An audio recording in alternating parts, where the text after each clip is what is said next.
All rise. Vuelve.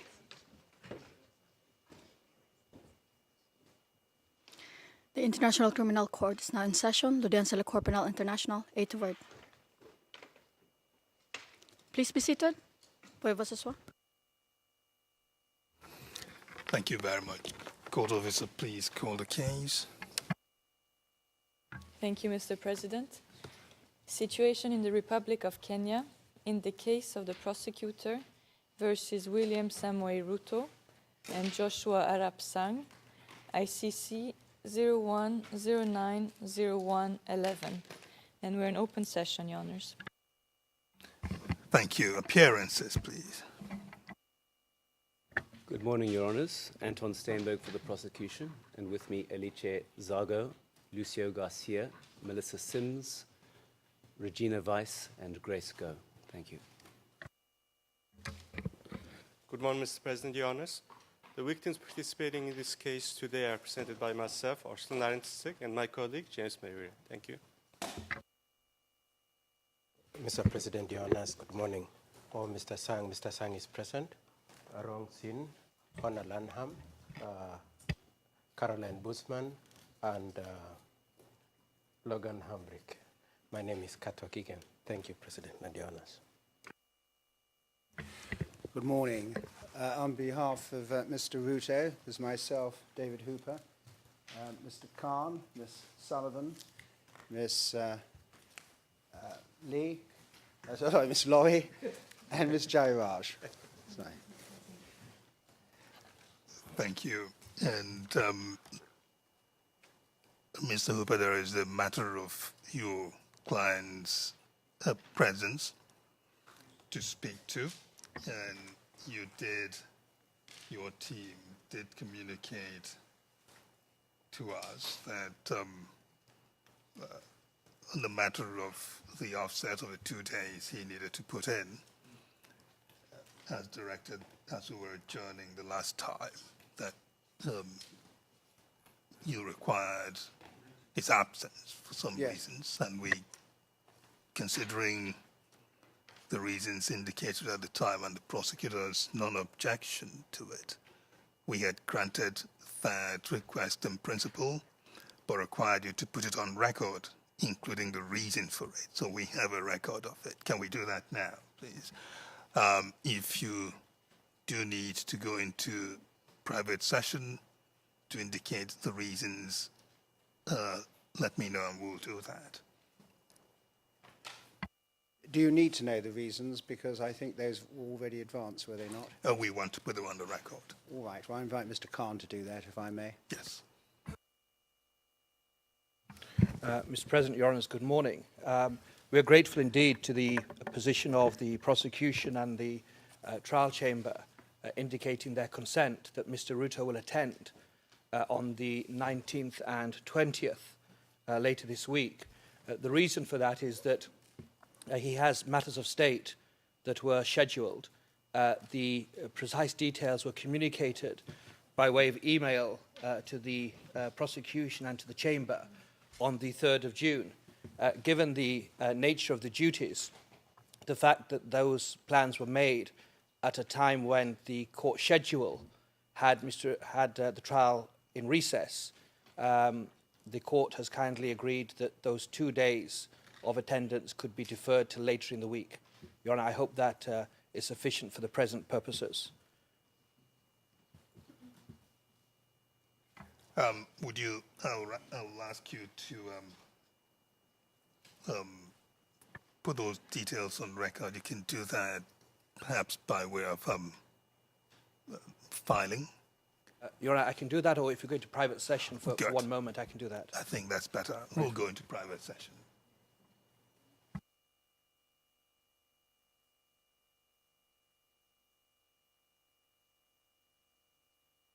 Your Honour, the... Good.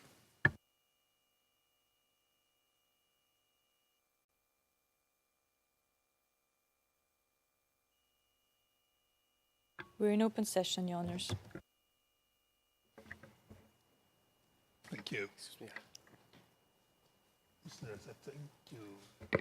Mr. President, Your Honours, would like to... We are in public session. Yeah, yes, I'm aware of that. Yes, thank you. Your Honor, we note with concern that the victims, we weren't included in this discussion. This is the first time we are hearing about Mr. Ruto's request for excusal. And as the practice has been, victims were always given an opportunity to express our views and concerns as to the legal basis in all the factual circumstances surrounding such a request for excusal. At this moment, Your Honor, we will not go into the merits of this request, but in future occasions, we would appreciate if the defense includes us in their correspondence, as they have done with Your Honors and with our prosecution's office. And this concludes our submission, Your Honor. Thank you. You can sign this noted Mr. Naratsetsing, but I take it you would not have objected anyway, would you?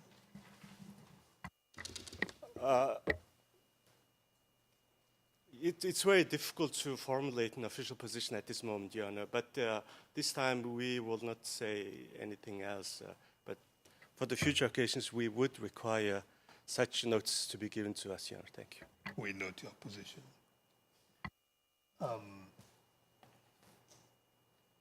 Matters of scheduling.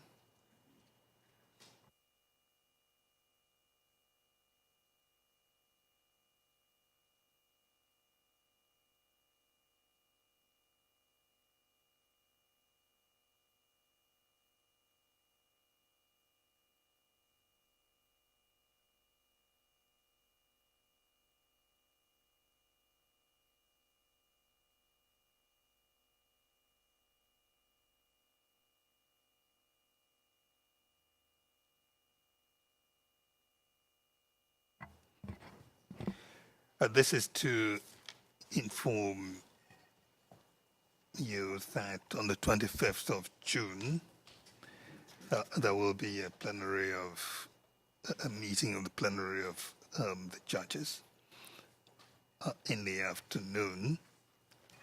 That would mean an adjournment of the case during that period.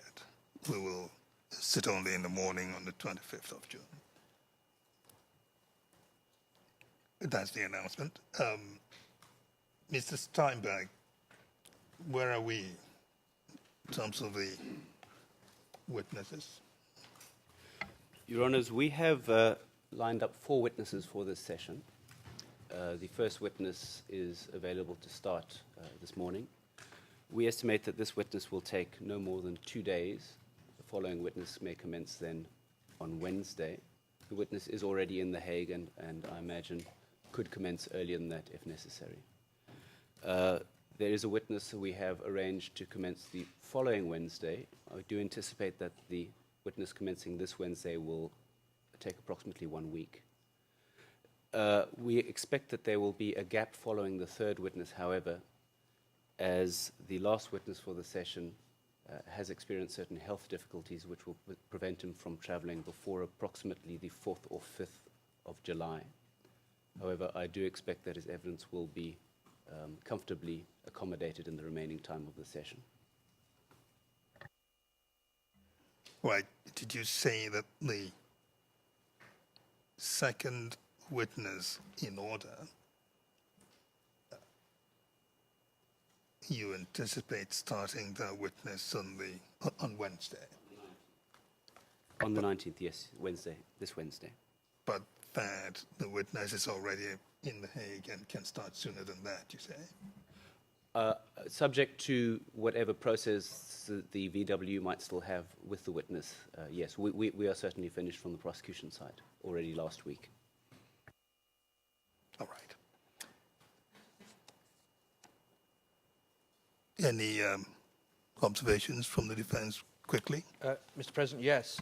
We discussed with the prosecution previously regarding the scheduling, and we had been informed that the next witness will start on Wednesday, the 18th.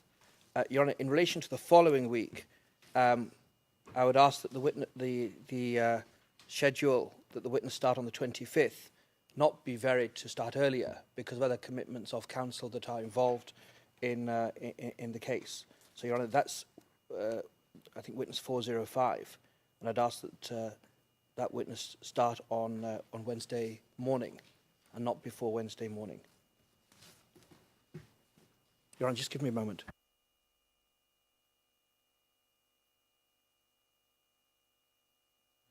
Your Honour, Your Honour, actually, Your Honour, I'm informed, and I'm grateful for that there'll be no objection after all, so I'll change my position, that if there is a requirement to start earlier, for example, on Monday the 23rd, or even on Friday, there'll be no objection from the defence. Your Honour, I don't think the next witness,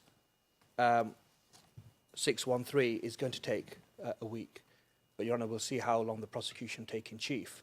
But hopefully, if the witness starts on Wednesday, and the prosecution are, I think we've indicated maybe 4 sessions, I would very much hope we can finish that witness by Friday. Of course, I'm not binding ourselves, but that's our hope. Mr. President, on our part, we want as many witnesses as soon as possible. That's all. Your Honour, I beg your pardon. I misspoke when I said the 19th. Of course, Wednesday is the 18th. So the witness is due to start on the 18th.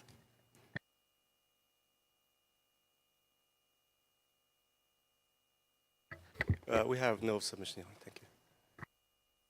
All right. The next matter would be the matter of the protective measures for the next witness, 247. The prosecution has made a request for protective measures. Mr. Steinberg, can you briefly summarize it, and if there's anything else you want to add, you may do so. Your Honours, my learned friend, Ms. Zago, will be leading this witness. She will be answering any submissions, but I can say on her behalf we have no further submissions other than what is already contained in our filing.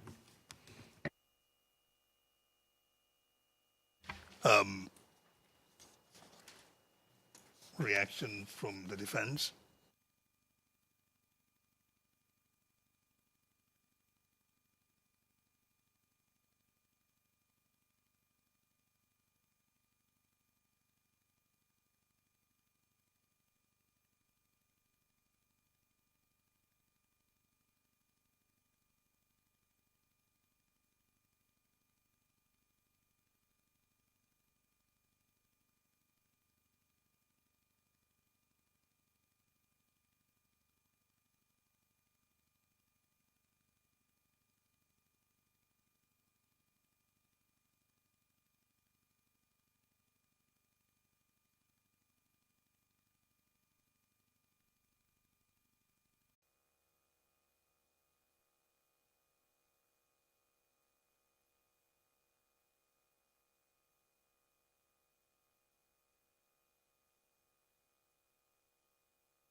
We're in open session, Your Honours.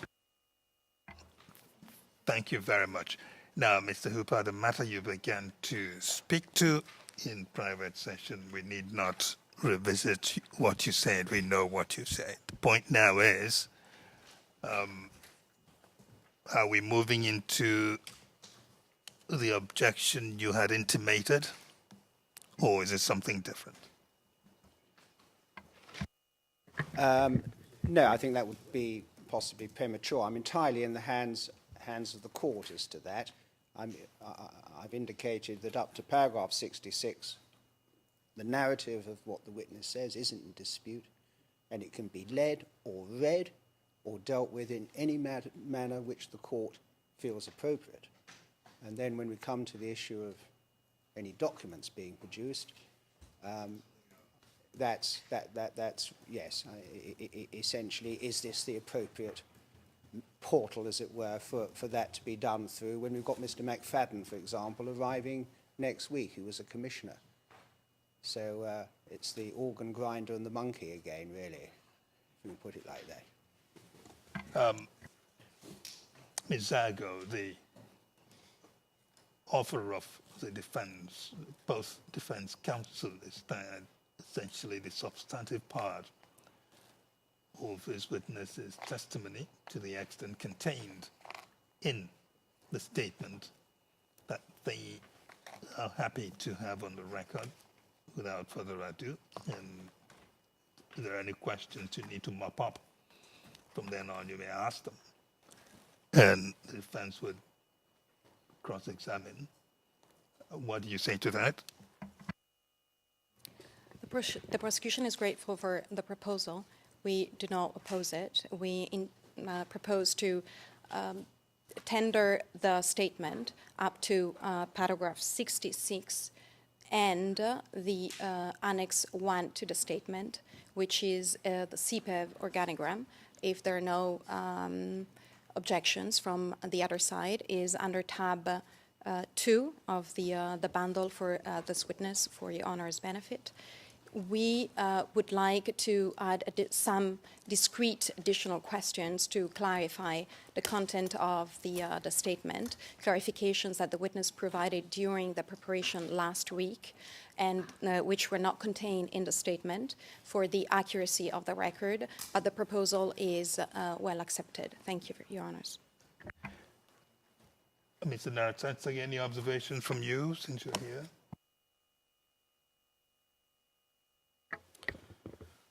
We don't propose to make any observations on the matter. Thank you.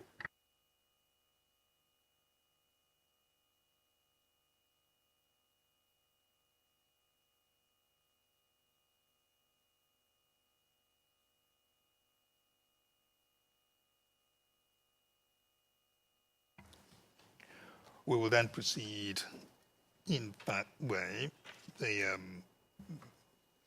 chamber will admit the witness's statement from up until paragraph 66, and the prosecutor, you will have to tender that onto the record formally, and you may ask any questions arising that you do need to ask, and after which you turn the matter over to the defense for cross-examination. We are not, by this ruling, we are not anticipating the matter of whether or not the documents may be tendered through this witness.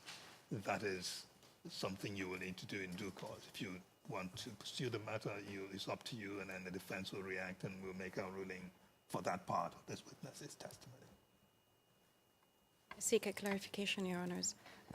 The matter of the documents will form part of the examination in chief of the prosecution, or will be dealt after cross-examination by the defense?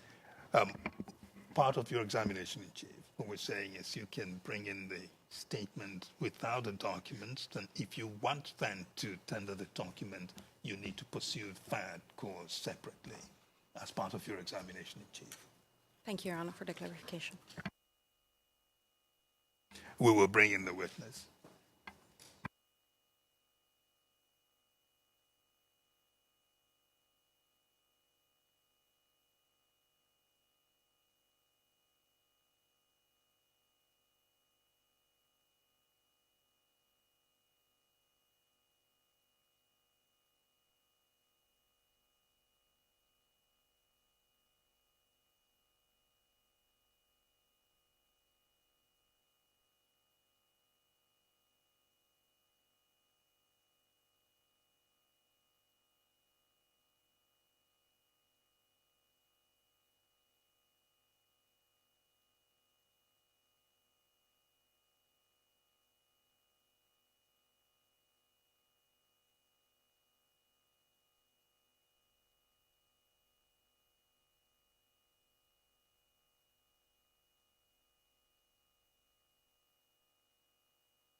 All rise.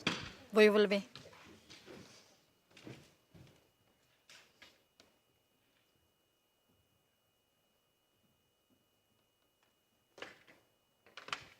Please be seated.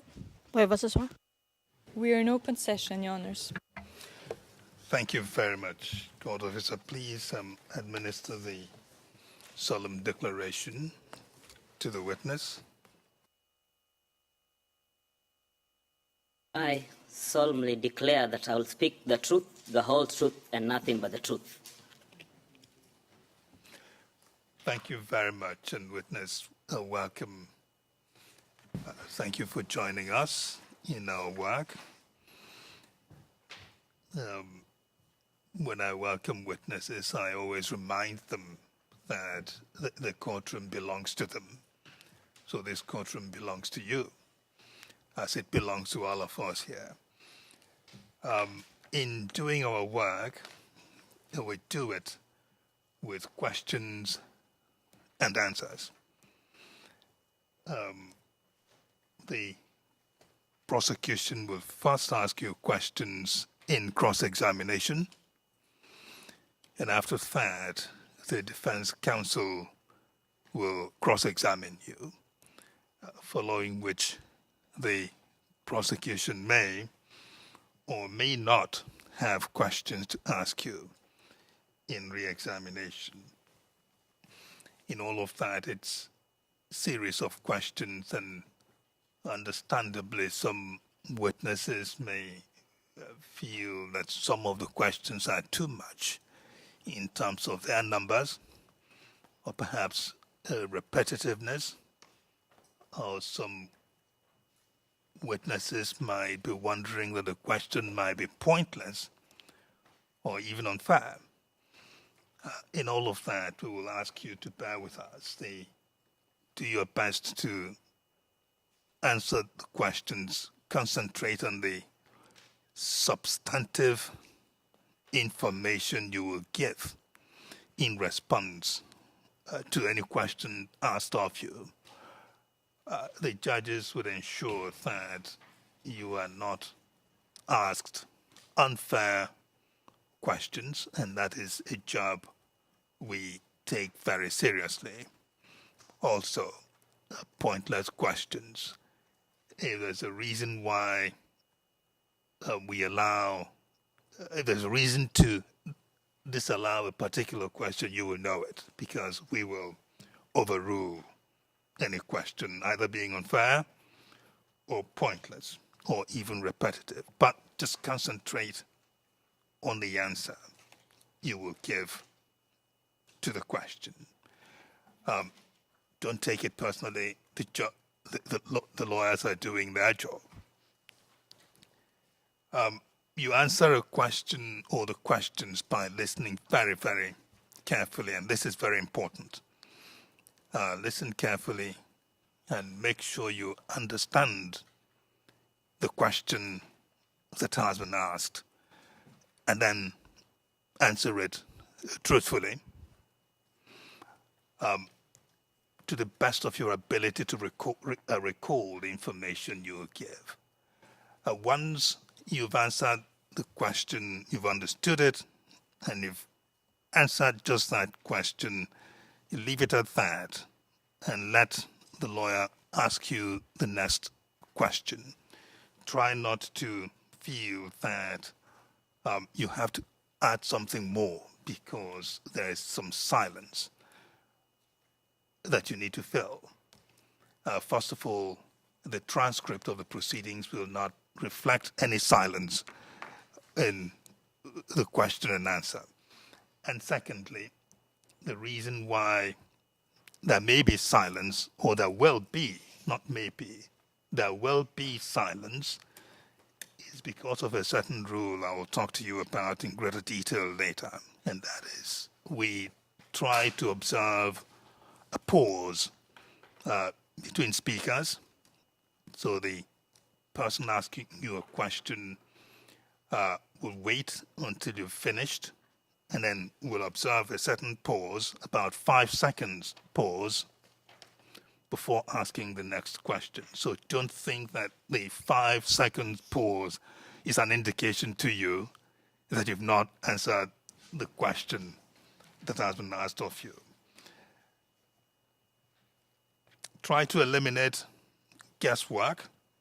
Again, it goes to the need for you to understand the answer, the question that has been asked, and you've thought about the answer you want to give, and then you give that substantive information. So do not guess and do not speculate. If you must do that inevitably, which it is unavoidable, then let us know that that's what's going on. Now,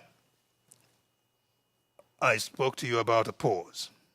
That is important for our work because apart from the people you see in the courtroom, there are other members of the team who are helping to do the work. There are interpreters who are up there in an enclosed compartment, and the court reporters and also interpreters on the other side. They cannot hear you directly. They can only hear you through the microphone. So it is important that we don't have two people clashing on the microphone because it will make it difficult for them to do their work of reporting. That's why we say when the prosecutor or defense lawyer have finished asking a question to you, wait for them to finish and then try to observe a 5-second pause so that interpretation may finish, and then before you start responding with your answer. Try to speak at a moderate pace. Do not speak too fast, nor too slow. Just moderate pace. Again, that will allow interpreters and court reporters to record what you're saying correctly. With that, you should be fine with answering the questions. And from time to time, there may be a need for me to remind you of some of these general rules. Again, thank you and welcome. Thank you.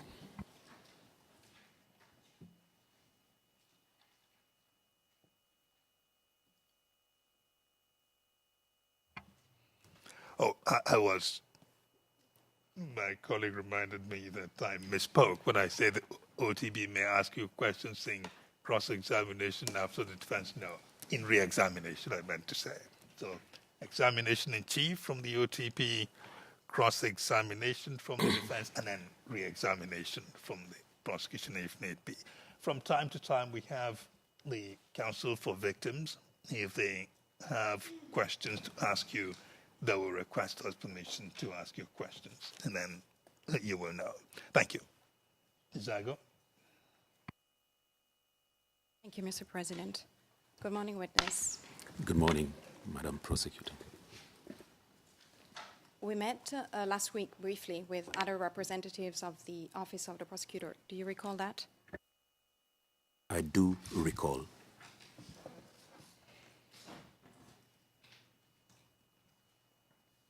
Your evidence today is not in dispute because it is largely of a technical nature, and the defense has agreed that we show you your statement today, which is what I'm going to do right now. And let me explain, or rather add to that. Ms. Zago is telling you that the lawyers have agreed that, lawyer for Mr. Ruto and for Mr. Sang, that because you are not testifying against their client as such by saying their client did that or the other thing, they are willing to admit your statement because you've just come to talk to us about the work of the CPEV, as much as you've been able to appreciate that work. So it is a technical evidence, so that doesn't cause them much concern. Thank you. Thank Thank you. I will ask the court officer to hand the two items to the witness for examination, but for the record, the ERN number of the first document that I intend to submit to the attention of the witness can be found in tab 1 of the OTP bundles, and the ERN number is KenOTP 00730146, and it should not be publicly displayed.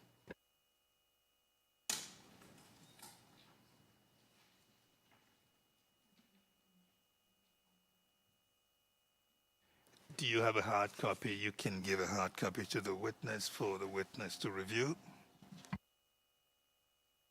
Yes, I would like to ask the court officer to kindly pick it up for me.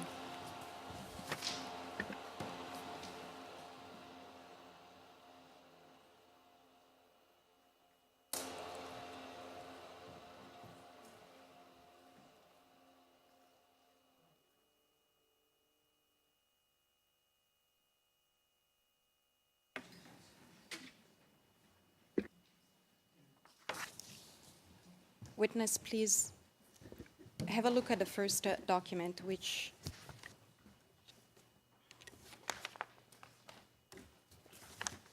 there's the marking at the bottom of the page, 00730146. I have it.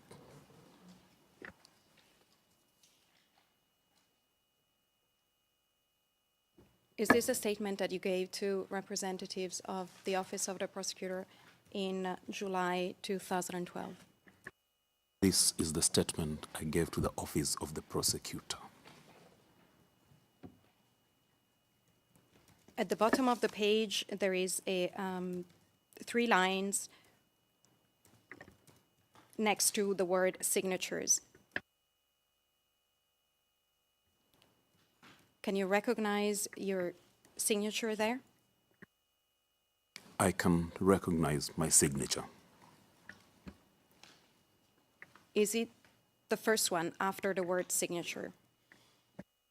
It is the first one after the signature.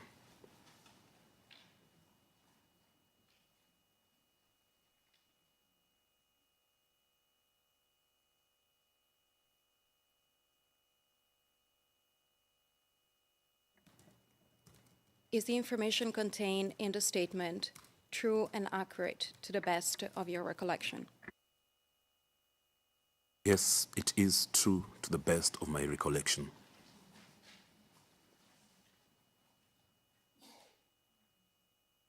Mr. President, I would like to tender the statement of the witness into evidence with the understanding that it has to be, or it should be, relied upon for the substantive information contained therein from paragraph 1 up to paragraph 66, which is page KenOTP 00730153. Mr. Hooper. Yes, that is my understanding, and on behalf of Mr. Ruto, those paragraphs and that narrative is accepted as to the truth of its contents. Mr. King Katwa. Mr. President, for Mr. Sang, we confirm that we do not contest the contents of paragraph 1 to paragraph 66 of his statement. Thank you.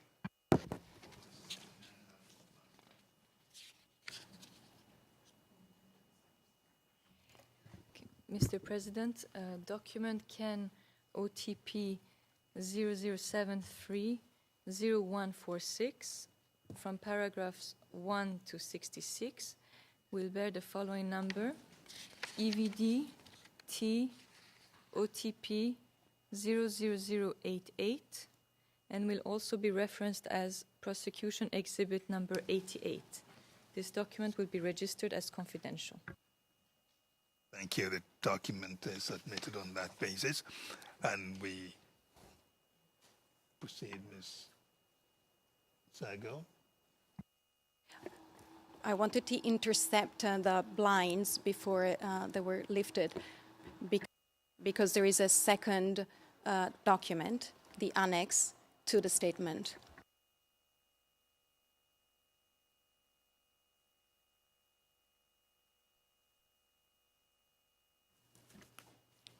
Thank you, Your Honors. Witness, could you please turn to the second document that was handed over to you a moment ago, which bear the markings at the top right end of the page, sorry, bottom end of the page, Ken OTP 00730161. I have the document.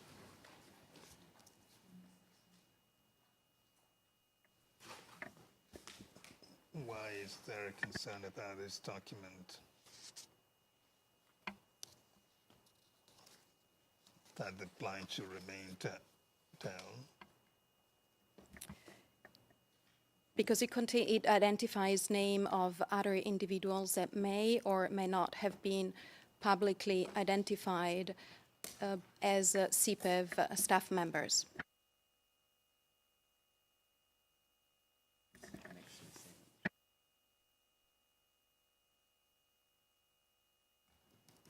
Witness, is this the organigram that you drew for the Office of the Prosecutor in the course of your interview in July 2012? Yes, this is the organogram I drew in July 2012. Did you draw it from your own recollection of the structure of CPEV at the time? I drew it from my recollection at that time. And was, at the time, your memory still fresh about the structure of CPEV? I can say it was.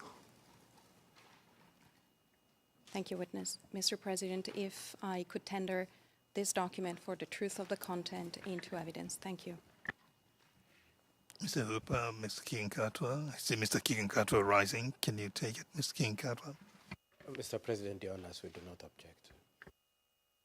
Mr. Hooper? Yes, that's accepted. Thank you. The document is also accepted as the next in the prosecution exhibits. Thank you, Mr. President.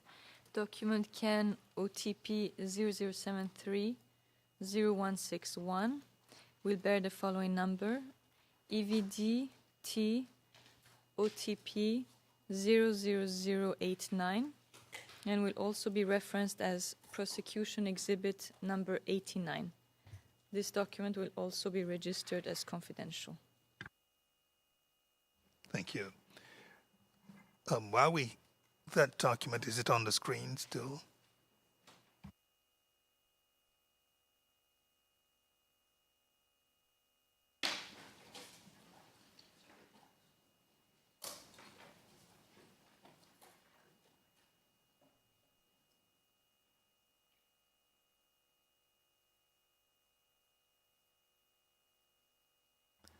Thank you. Ms. Zago, are you going to ask the witness questions about this document? Not this document, the organigram, but follow-up questions from his witness statement. Witness, I have a question for you on this organigram. We know we said you testify in public, but still little discretion is required. Without necessarily mentioning your own name, can you point out where you belong on this organigram? Right down at the bottom. Would that be on the left? Yes, on the left, but on the right. Bottom left, but on the right, where is the word commission assistance. Thank you.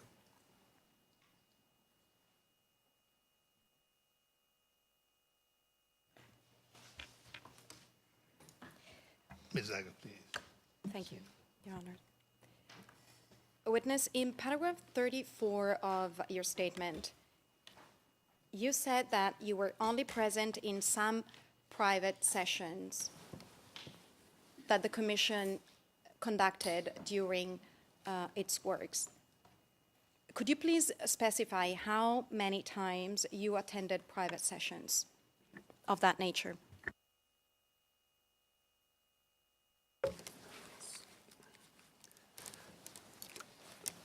Sorry, I can recall I attended several, but I don't think they can be more than 8 or 10.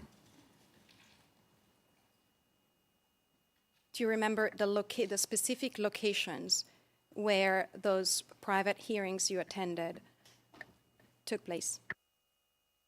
I recall one was at Nairobi at the KICC, in Naivasha, Nakuru, and Nairobi again, and Kisumu.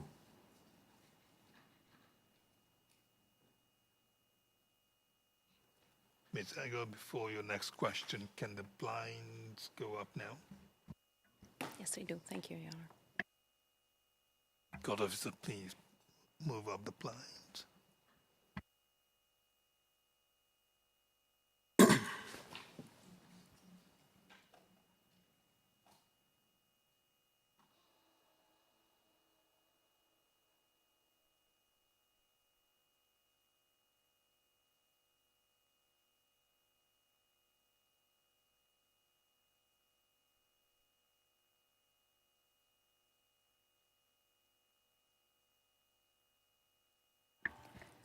Your Honor, if I may ask that the documents be taken back from the witness, since the blinds are up now.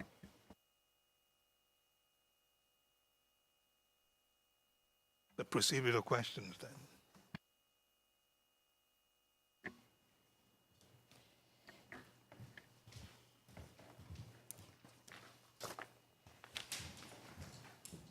In the same paragraph, witness, you said that the mark for those sessions at which you were present, private sessions you were present, the marking of exhibits was performed the same as for public sessions. When you were not present, who was marking the exhibits during the hearings? When I was not present during the hearings, the assisting counsel did mark the exhibits.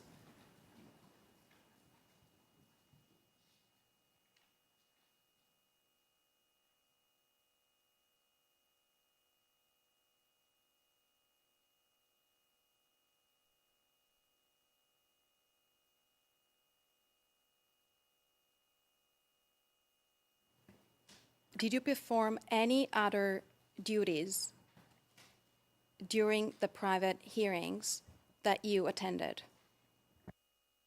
I did perform other duties. Apart from marking exhibits, I would interpret or translate to the witness.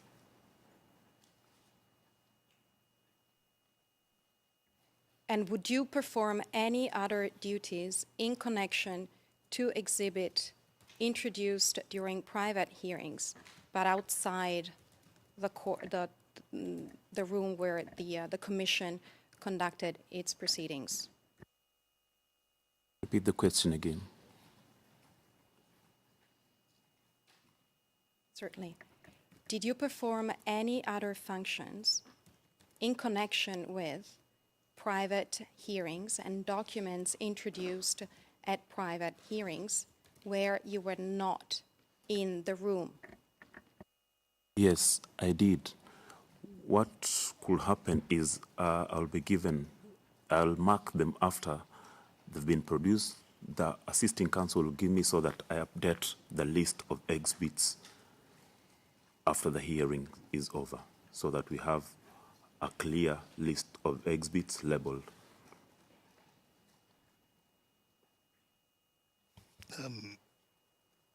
Counsel, do you have difficulty with Ms. Sago leading the witness as to his functions? Personally, I have none, Mr. President. None at all. Thank you, Your Honor. In paragraph 42 of your statement, you said that public exhibits were kept in the cabinet in my office, and I would reproduce and buy them for the commissioners.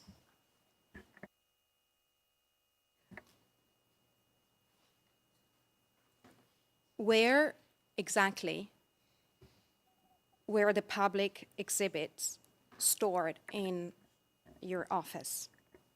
Can you describe the cabinet that you mentioned in this paragraph?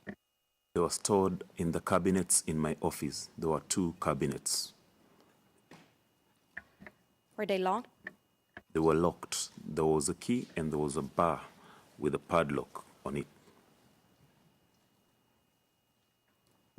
Who kept the keys to this cabinet? I kept the keys to the cabinet and the librarian, the 2 of us.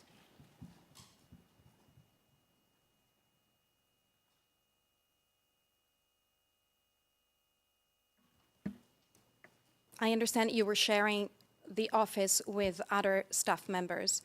Could you please identify them per their functions? We shared the offices with the legal researchers. My colleague was a commission assistant, the librarian, and in total we're around 6 in that office.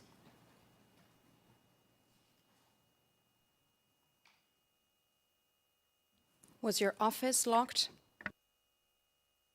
Yes, the office used to be locked when there was nobody in the office.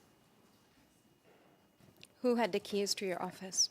I had the keys to the office and my colleague, the librarian.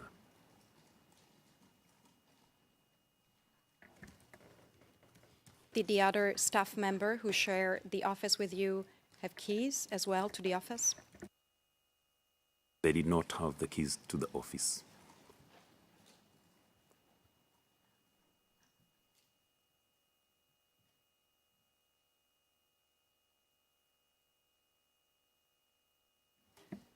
Did you ever give access to the cabinet in your office to anyone else than yourself? Apart from my colleague, none. The librarian.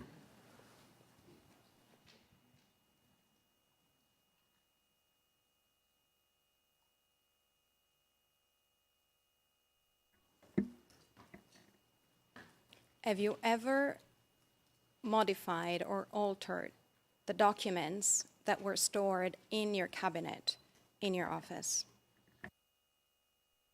I've not, and I did not.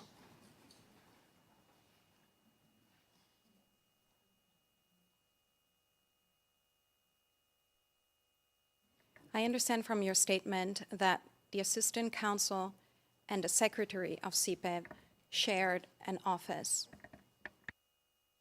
Yes, they did share one office. And that the private exhibits were stored in their offices. Could you please describe, if you know, where they were stored? The private exhibits were stored in fireproof, strong cabinets in their offices.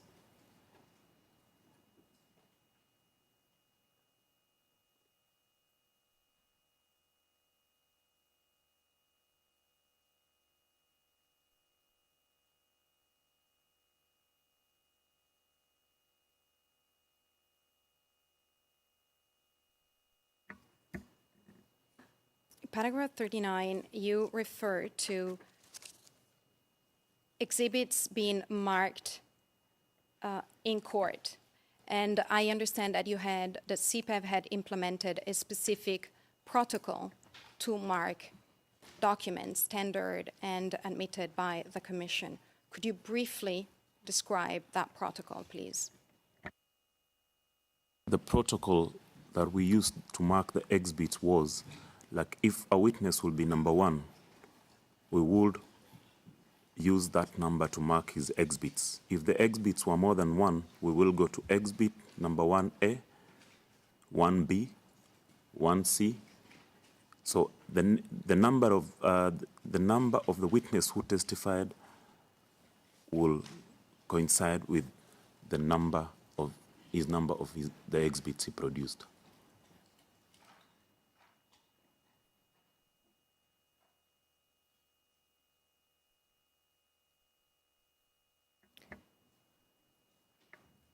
Was there a list of witnesses and exhibit prepared and maintained? Yes, there was a list of exhibits and witness names prepared on a daily basis.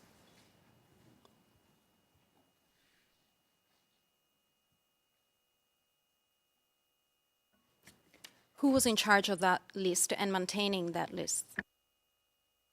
I was in charge, and the IT gentleman is the one who developed the list. I was in charge of the numbering and in charge of everything.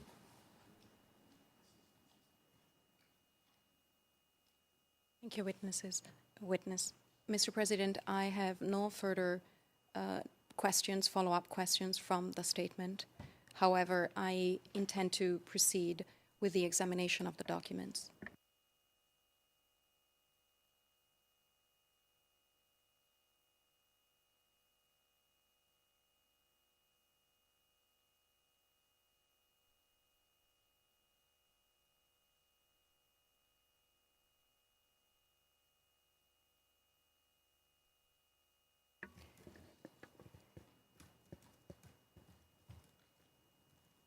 I'd like the witness to examine the first document. Yes, I'm wondering if Which- we can raise a matter now at this stage. I hope conveniently. I'm sorry to interrupt my friend, but we're really coming, for lack of a better word, to the contentious issue. I say contentious. It's not contentious in the normal sense. It's merely this. Your Honours have seen the bundle of documents that the prosecution wished to deal with this particular witness. In the course of meeting the prosecution last week, and in respect of 2 of those documents, as mentioned by the witness himself in his original statement, the witness recognises each of those documents as being a SIPEV document. He may not always be very emphatic about it. He may refer to it as, I think it was a document presented to SIPEV, but leaving that aside, let's assume that each and every one of the bundled documents is a SIPEV produced document. That is, it was produced to SIPEV. That's the full extent that this witness can talk to. He can't say anything as to the validity of the document or its contents. He can't even say, of course, whether a particular document was scrutinized by SIPEV at the time of production, or whether any particular document was relied on by SIPEV. So, with respect to the witness, and I'm sure he'd be the very first person in this courtroom to accept this position that I suggest he has, he is someone charged, as we know, with the function of marking exhibits. That's his primary function, as far as our concerns are today. And he goes no further than that. Now, you've probably had the opportunity of looking at some of these documents. Some of them run to 230, 40 pages. very recently, of course, just, was it last week or maybe 10th of June indeed, we had your decision on the prosecution's request for admission of documentary evidence. It's apparent that all these documents that the prosecution now are seeking to have admitted, as I understand it, though I was told during the adjournment, a number of documents the prosecution only be seeking to be MFI'd. All those documents fall within certain categories of the kinds of documents that your decision dealt with. And so both parties are going to be, of course, I'm sure, guided by the observations that you, the judges, have made in respect of those documents, because those observations and indeed reservations as to the admission of certain documents or the contents of certain documents are going to be met again in the course of discussing these future documents. There's about 10 of them or 11 of them. Mr. Hooper, but there is a context to the decision, isn't there? Yes, for one or two, I think, of those documents, I believe it was the documents of the Office of the High Commissioner for Human Rights, or human rights investigation reports, especially the OHCHR documents. There was an indication that they are typically not made for purposes of courtroom work. Apart from those specific observations, we also need to take into account or keep in mind the context of the general context of that decision, which was prosecution wanted to introduce those slew of documents from the bar and not through a witness testifying. And we said generally some of them we could accept, and others we said, no, you don't bring them in that way. Doesn't that make a difference in your understanding of what that decision was doing?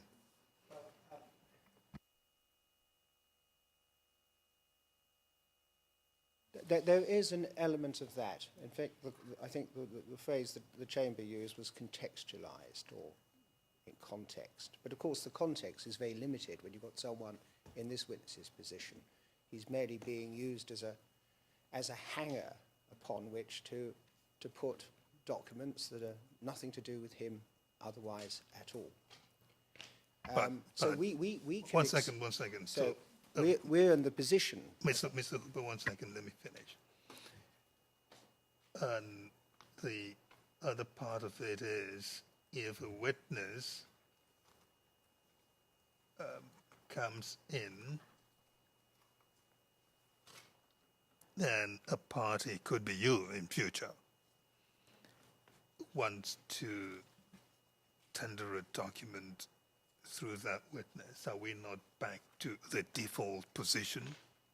Default as in something other than the bar, quote-unquote, bar table method that was sought before. The default position being will then reduce the assessment of admissibility or the question of admissibility from the usual perspective.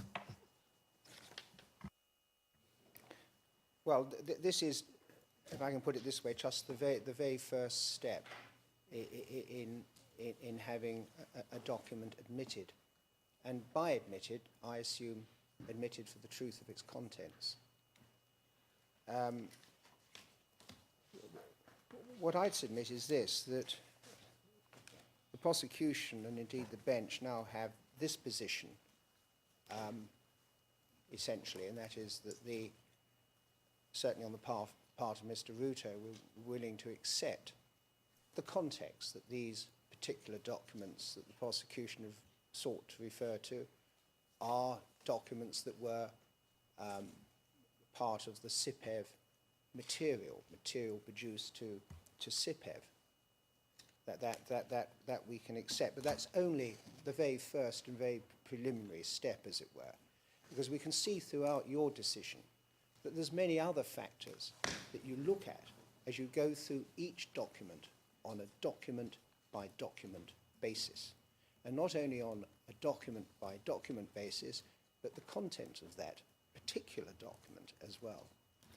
Now, at this point, we are somewhat disadvantaged, as indeed you will be, because we don't know which part of these documents, 226 pages, say, 130 pages, 56 pages, whichever the document is in this bundle, we don't know which part, which line, which fact it is that the prosecution are seeking to have admitted as truth of its content. And so we're now going to be occupied with what could be an involved and lengthy discussion in this way, when we would submit that the more appropriate way of doing it is, first of all, perhaps to proceed with these documents in terms of a Mr. McFadden, who's the commissioner, for example, and who is perhaps better placed than this witness to talk about many of these documents. But in any event, that the more appropriate way of dealing with it, in order that the arguments can be advanced in a succinct and helpful manner by both parties, and that you, the judges, have the opportunity of looking at these documents page by page, and in the light of these parties' observations, that the bar table motion presentation would seem, we submit, to be a more appropriate manner of going about it. And it would save both court time, but also be a better foray for you, the judges, within which to consider each of these documents. So those are, it's a procedural matter, perhaps more than anything else at this stage.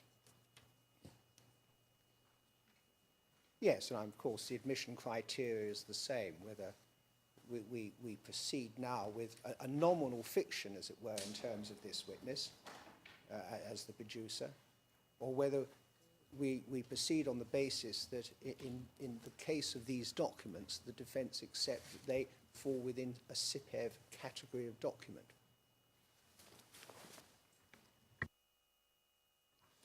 Mr. President, with your permission, I propose to have my colleague, Dr. Buitsman, to address you on the admissibility. However, I would kindly request that we adopt a process that we used sometime in the past on some two other witnesses, that if it were possible, you allow us to cross-examine this witness, and then we go back to the admissibility of the documents as exhibits. That way, all the issues that David has, Mr. Hoop has raised, and which we associate ourselves with, could come out better after cross-examination. Your point is noted. You said Ms.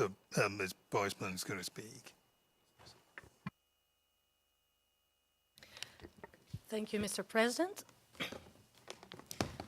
I think at this stage we have little to add other than to fully support the observations made by Mr. Hooper.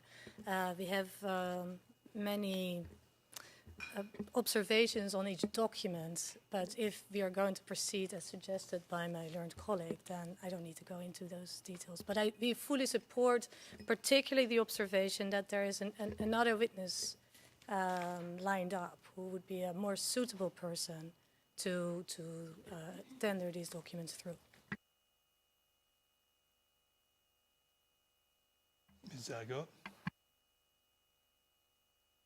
Thank you, Your Honor, for the opportunity. I believe that the submissions from my learned friends are slightly premature. The witness has, in the prosecution submission, a connection to the documents that are presented today. And this is full in line with the first decision on the conduct of the proceedings, that a connection, not a substantial connection, but a connection should be established as a minimum criteria, one of the different criteria, but the minimum link between a witness and a document in order to present the document. The prosecution has proceeded on that basis. The witness is expected to identify and provide certain context to much of the documents that are in the bundle today, has a direct link to the documents, and the prosecution will explain that the purposes of seeking admissions of certain documents. My learned friend has not given me the opportunity to address the chamber on the specific documents. I don't want to prejudice the witness at this point. However, certain documents will be, the large documents will be relied, or we will be seeking to rely upon those for a specific purpose that has been recognized in the 10 June decision on the bar table motions from Your Honors with respect to similar documents.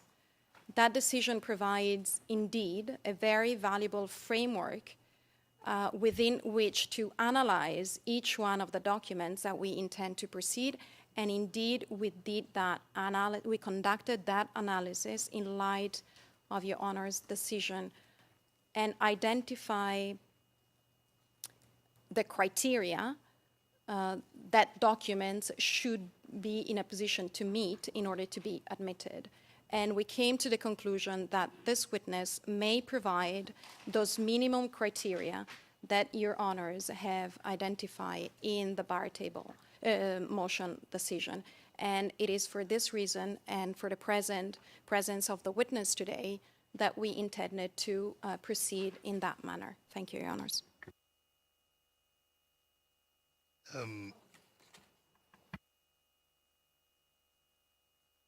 If I may provide a further addition to my submission, which is that the prosecution has identified those specific sections per document which we intend to rely upon.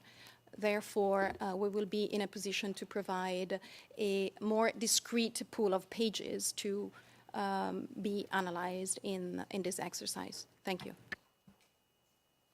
And you say you do that on a case-by-case basis. As we come to a specific document, you will identify the segment of those documents that is of interest to you. Is that what you're saying? That is correct, Your Honor. Thank you. Your Honour, first of all, we've had, of course, no notice of what particular parts of these documents the prosecution are now going to indicate. We accept, if I haven't made it plain, that minimum connection between this witness and each of these documents. So that very low fence has been jumped, as it were. That's our position. And they could be MFI'd. I understand the prosecution want some of the mark for identification MFI'd.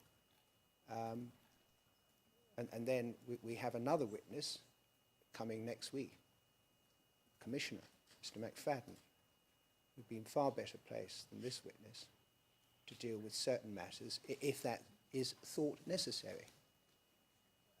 Question, though, is, would it even be necessary to do MFI? I mean, here I'm thinking, it isn't always the case, you see, that, and you know that a witness who tenders a record, a document into the record, is able to speak to it. There are witnesses, they say in Latin, ad ducem tecum, document. They just come, say, yes, I used to keep this document. I don't know what it says, but this is document I kept and put in. And then you have witnesses ad testificantum, excuse the Latin for phrases, but that's how one learned those things. They speak to the truth of document. So it isn't always the case that the witness really has to be able to speak to the content of the document that they tender. Isn't that the case? Yes, but that isn't the problem or the burden, really, that confronts a defence in this kind of situation. we have material now that's being, take a document of 226 pages, the first one, which is a gender report, a gender-focused report.